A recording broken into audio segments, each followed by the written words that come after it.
The morning air was crisp with the salty scent of the ocean, and the first golden rays of sunlight danced across the sand, turning the beach into a palette of soft pastels. I could feel my chest tighten with pride as I watched my daughter, radiant in her flowing dress, laugh with her bridesmaids.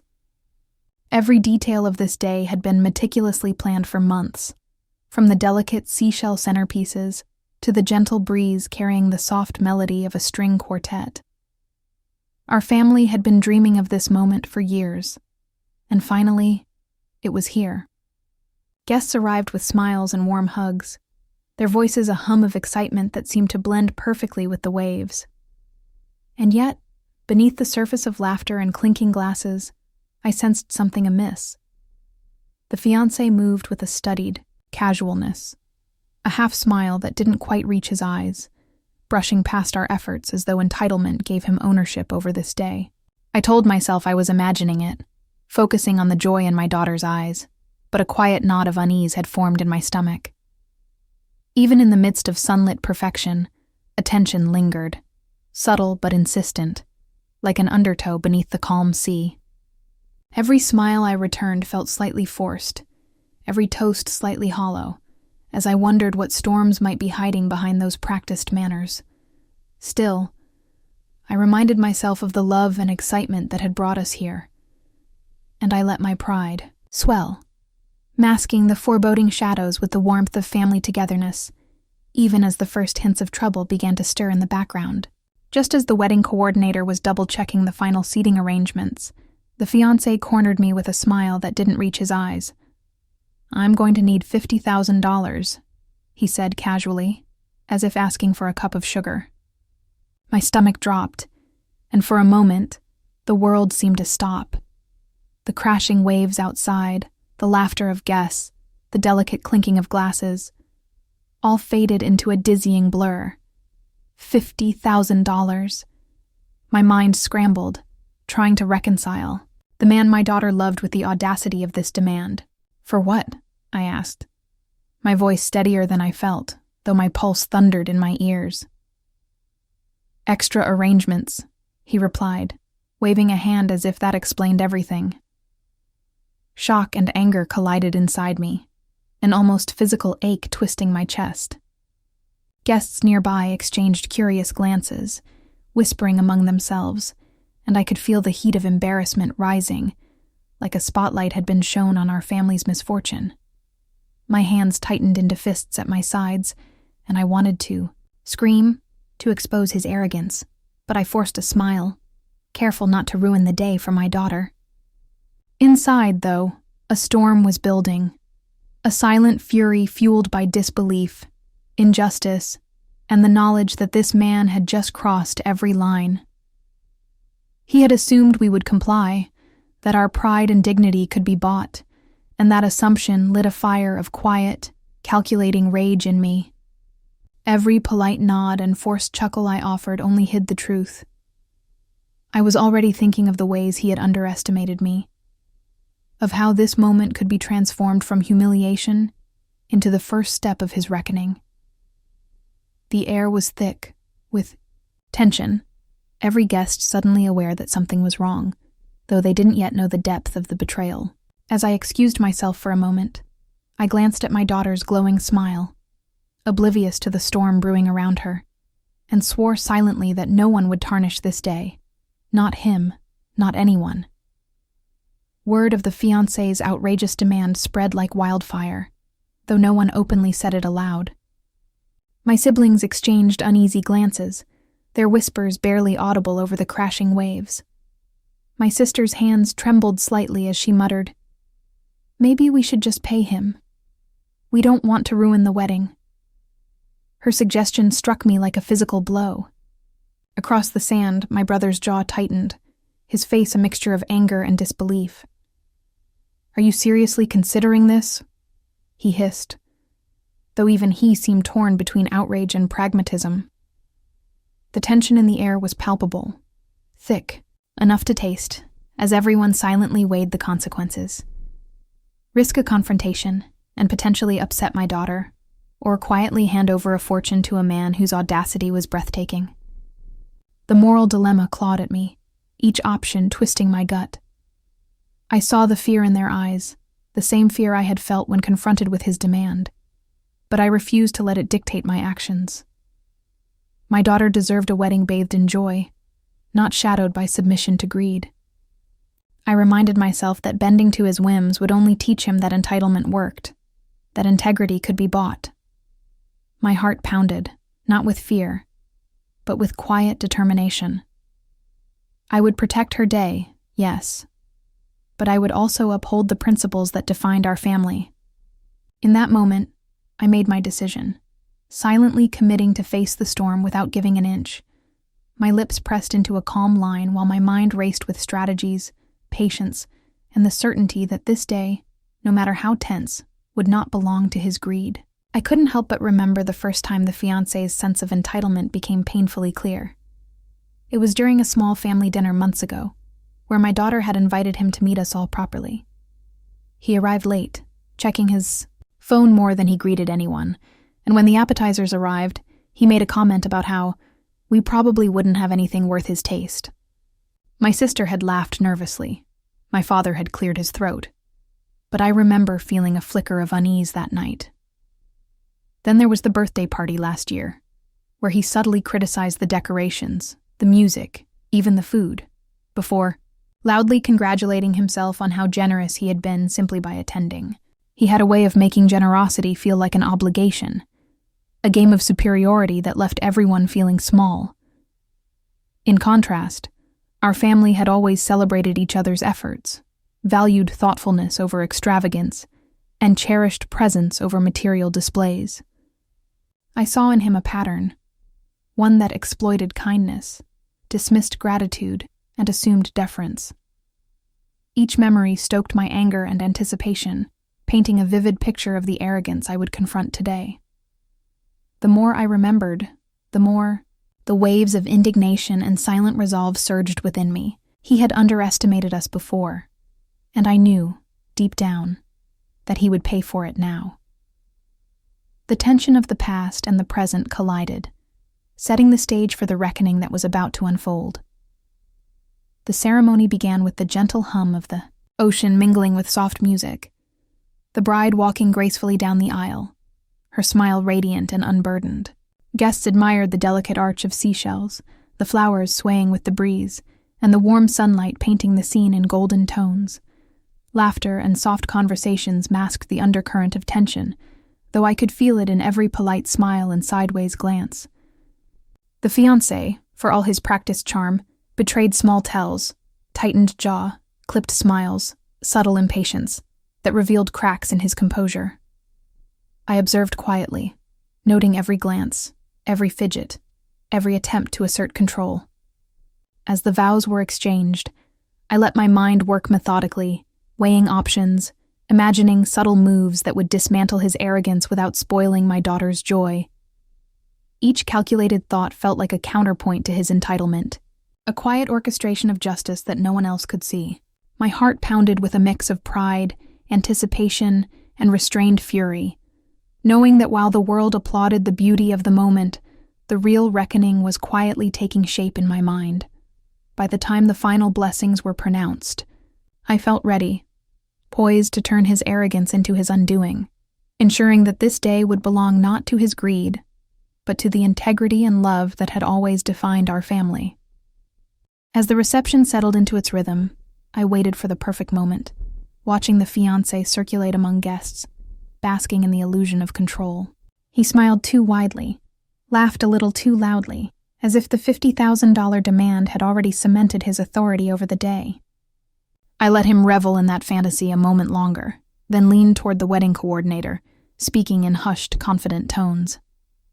"Did you mention to him that the catering package was already fully covered by the family friend sponsoring the dessert table?" I asked casually, as if it were mere conversation. The coordinator nodded subtly, and I watched as a flicker of recognition crossed the fiancé's face when the truth reached him. He had assumed the extra funds would come from us, but in reality, the unexpected sponsorship covered every expense he had demanded. His grin faltered for the briefest second, replaced by a tight-lipped awareness that the power he thought he wielded was slipping. I felt a surge of quiet triumph, a warmth that had nothing to do with applause or recognition, but with the knowledge that he had underestimated me, and I had quietly outmaneuvered him. Guests remained oblivious to the maneuver, blissfully enjoying the festivities, while the fiancé's forced politeness betrayed the shock simmering beneath his surface. For the first time that day, I sensed the shift, a subtle but undeniable reversal, and with it came a thrilling taste of the justice that was slowly, inevitably unfolding.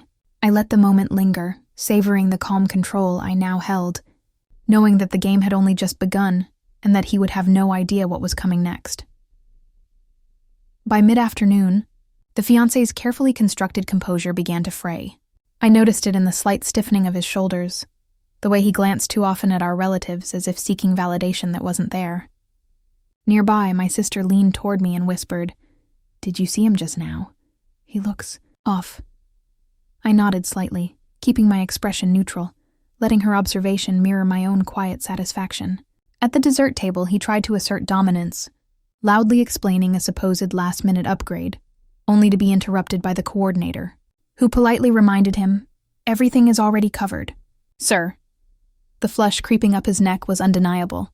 I caught his eye and held my gaze calmly, as if silently saying, "This is far from over, and you underestimated me." As he moved through groups of guests, murmurs followed in his wake, half curiosity, half confusion, while I watched, relishing the subtle unraveling. Inside, I analyzed every tick, every awkward laugh, every slip of authority, building a mental map of leverage for what would come next. The more he tried to regain control, the more the cracks widened, his entitlement exposed in the soft whispers of the crowd. I felt a steady pulse of pride and anticipation. This was the kind of slow, deliberate unraveling that made victory all the sweeter. He thought he had the upper hand, but every misstep, every glance of doubt, only confirmed that the tide had already begun to turn in my favor.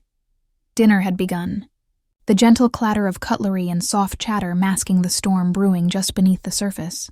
The fiancé stood to make a toast, his voice dripping with self-importance as he casually reminded everyone of his generosity in attending and contributing to the day. "I've spared no expense to make this wedding perfect," he declared, eyes sweeping across the tables as if daring anyone to challenge him.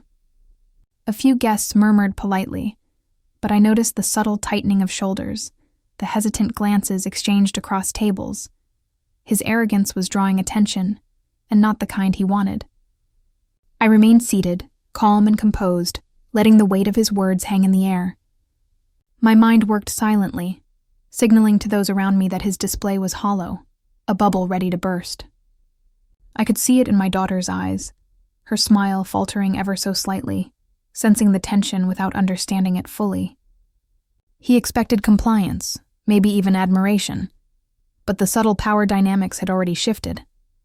As he continued, I let the silence stretch, just long enough for the weight of his self-importance to feel exposed. I imagined the eventual revelation that would make this moment his undoing, and a quiet thrill surged through me. Guests sensed something unspoken, a fracture in the veneer of celebration, while I maintained my poised demeanor. Every word he spoke now felt like a misstep, and the emotional tension reached its apex, the perfect moment for the next move, for justice quietly waiting in the wings to be revealed. I had been waiting for this exact moment, the one chance to turn the tide completely. As the fiancé raised his glass to deliver yet another boast, I calmly stood and cleared my throat, drawing just enough attention to disrupt his flow. "Before we toast," I began, my voice steady, carrying over the soft murmurs of guests, "I think there's something everyone should know about the arrangements for today." He turned to me, eyes widening in surprise, a flicker of panic crossing his face. I smiled lightly, letting the pause hang, then continued.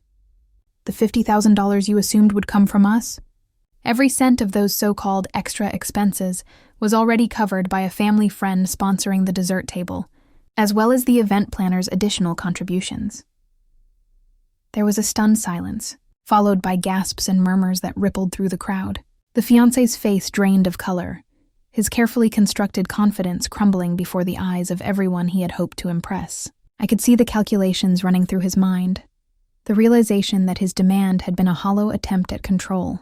guests whispered, impressed by the subtle but undeniable cleverness of the move, and I allowed myself a quiet, triumphant smile. He tried to salvage his dignity, stammering over excuses that fell flat, his arrogance now exposed as entitlement with no substance.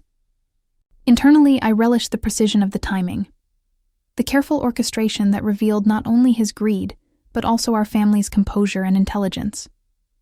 The power had shifted completely, and the emotional high surged through me, the first taste of public vindication. By the time he sank back into his chair, humiliated and speechless, I knew the course of the day had changed irreversibly. The arrogant man who had assumed dominance was now the one exposed, and the quiet satisfaction of justice settled over me like a warm tide. The fiancé's face turned a shade I hadn't thought possible, a mixture of shock, embarrassment, and disbelief. His eyes darted from guest to guest, silently pleading for some sign of support. But the only expressions he found were raised brows, polite smirks, and quiet admiration for how gracefully the situation had been handled. I didn't realize, he stammered, words faltering as the weight of exposure sank in. I watched him struggle to regain composure, noticing the tremor in his hands as he set down his glass. Inside, I felt a calm satisfaction, the kind that comes from witnessing someone's arrogance dismantled without ever raising a voice or stooping to anger. The whispers among guests grew louder, curious and approving, and I caught my daughter's eye.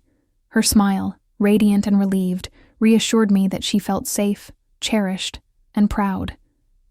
I let a soft, subtle smile cross my lips, knowing that justice had been served quietly but decisively. He attempted to interject again, this time a forced laugh, but it rang hollow, swallowed by the awareness that his entitlement had been unmasked. Every polite nod from friends and family, every gentle murmur of approval toward us, reinforced the humiliation he could no longer hide.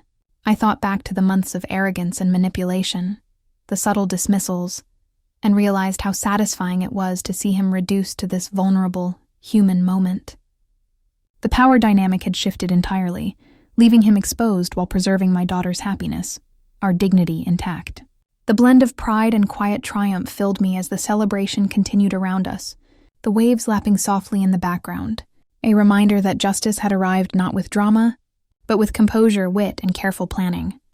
With the fiancé's arrogance deflated and the whispers of surprise fading into polite conversation, the wedding celebrations resumed their natural rhythm. Laughter returned, richer and freer than before, and my daughter's radiant smile never wavered, oblivious to the subtle drama that had unfolded behind the scenes. Guests toasted, danced, and complimented the arrangements, praising the beauty of the day without realizing how carefully the balance had been maintained. I moved among them with calm confidence, offering gentle smiles and quiet reassurances to family members who had been on edge just moments earlier. The contrast between the tension of earlier hours and the serenity of this moment was striking. What had begun as a day shadowed by greed and fear had transformed into one filled with genuine joy and harmony.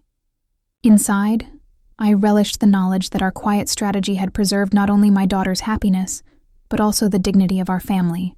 Every smile I returned, every toast I raised, carried the satisfaction of having steered the day away from humiliation toward triumph. While others saw only a flawless wedding, I understood the subtle victories, the dismantling of entitlement, and the restoration of balance that had taken careful observation and restraint. The waves rolled gently against the shore, their rhythm echoing the restored calm, and I felt a profound sense of relief, pride, and quiet triumph, knowing that our day, though tested, had emerged unshaken and beautiful. As the sun dipped lower, casting golden light across the sand, I found a quiet moment to reflect on everything that had unfolded. The fiancé's arrogance, his sense of entitlement, and the audacity of his demands were still vivid in my mind, but they no longer carried the sting of anger, only the satisfaction of justice well served. I thought about how greed can blind a person, how confidence built on the assumption of compliance can crumble in the face of calm resolve and clever planning. Our family's values, loyalty, integrity, and thoughtfulness had guided every decision, every subtle maneuver, and had ultimately preserved the happiness of the day. I marveled at the way quiet strategy and observation could outshine bluster and ego, and I felt a deep sense of pride in the way we had protected my daughter's joy without descending into confrontation. The lessons were clear. Arrogance can be exposed without humiliation, and justice can be delivered with dignity. In my mind, I replayed the sequence of events, each choice and counterpoint, highlighting the elegance of subtle power, the importance of patience, and the effectiveness of moral confidence. The satisfaction wasn't only in seeing the fiancé humbled, it was in knowing that integrity and cleverness could triumph where threats and demands could not. I allowed myself a quiet smile, feeling the warmth of closure and moral validation, a sense that the scales had been balanced, and that the day, though tested, had affirmed the strength of family, foresight, and principled action. As the last of the guests drifted toward the dance floor and laughter filled the air, I lingered at the edge of the celebration, watching my daughter's joy radiate freely. No one but me knew the careful orchestration that had prevented her day from being tainted by greed and arrogance. I allowed myself a quiet, private smile, the kind that carries both relief and pride, knowing that justice had been served without drama, that dignity had been preserved, and that my family had been shielded from humiliation. The fiancé, once so full of assumed authority, now moved through the crowd like a shadow, his power stripped by nothing more than observation, patience, and subtle strategy. I felt a warmth that wasn't about recognition, but about the knowledge that right had quietly prevailed. The soft sound of the waves against the shore mirrored the calm satisfaction swelling within me, a rhythm of balance restored. In that stillness, I realized that triumph doesn't always need applause or spectacle. Sometimes, it resides in the quiet certainty that you acted with integrity, cleverness, and care. As the sun sank behind the horizon, bathing the beach in soft amber light, I felt the lasting power of that moment. The empowerment that comes from protecting those you love, standing firm in principle, and watching the consequences of arrogance unfold exactly as they should. The day and the victory belonged entirely to us. As twilight settled over the beach, casting long shadows across the sand, I took a deep breath and let the events of the day wash over me. There was a profound sense of gratitude for the resilience of my family, for the way we had navigated tension and entitlement with grace and patience.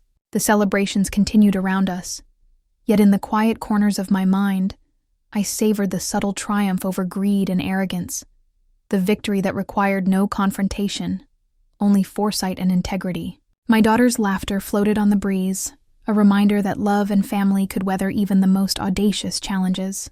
I thought about how easily trust could be tested, how entitlement could blind those who assumed they could bend others to their will, and how quietly clever strategy could restore balance without losing dignity. As I looked out at the horizon, the waves rolling in with endless patience, I allowed a faint smile to cross my lips. They had thought they could buy respect, manipulate pride, and command the day with demands, but they were wrong.